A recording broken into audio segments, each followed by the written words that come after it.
Quiet on the set, please. Hello, test, 1, 2, testing. Captain, we're ready to get started. Just take a seat over there. So I thought we could start with the whole I did my own stunts angle and sort of roll into my method for accomplishing this brooding stare. Yes, we'll get into that in a second. But first, could you comment on the disappearance of Clank? Oh, right. Little guy. What do you want to know about him for? You've got El Numero Uno superhero right here. Ah, look at that, huh? There's your superhero. You can't see it, but there's a tribal tattoo under there. That's nice, but if you could just give us your version of the events. I'm sorry. I thought we were here to talk about my new holo film, My Blaster Runs Hot. I mean, I wouldn't even be able to tell a story without some sort of visual. Do you have any crayons? We'll add in the visuals.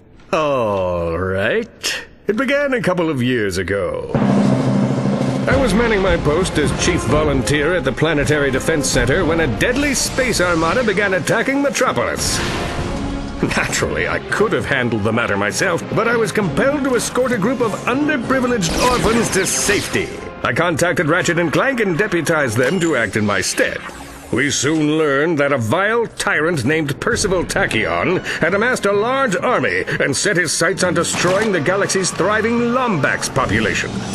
Ratchet is the only Lombax. Are you sure? Pretty sure, yeah. Huh.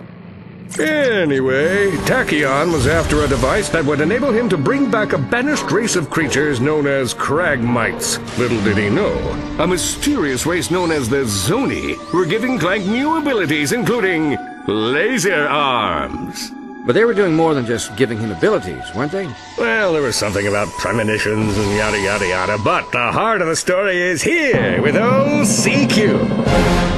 Using my keen intellect and deceptive skills, I planted myself within the Emperor's ranks and tracked down the Dimensionator. Which you promptly delivered into the hands of Tachyon, enabling him to release the Cragmite Scourge.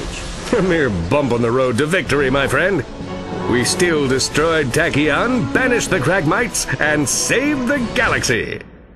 But then, in a shocking final twist, the very beings Clank claimed to have aided him snatched him from the Apogee space station, never to be seen or heard from again. Well, that's not necessarily true. Ratchet discovered his location in an uncharted system on the edge of the galaxy. Its capture had been orchestrated by Dr. Nefarious. Oh, yeah, I heard about that. I, of course, was on the set for my new holo film, My Blaster Runs Hot, which, by the way, you have yet to ask about.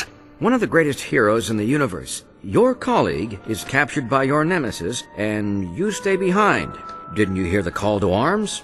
Of course I heard it. But when you get to be as big as me, you have to let a few of those babies go to voicemail, you know? Kidding. Ha, had you for a second. Of course I'm going to help Clank. Me and Ratchet planned this whole thing. Hello? Call to arms?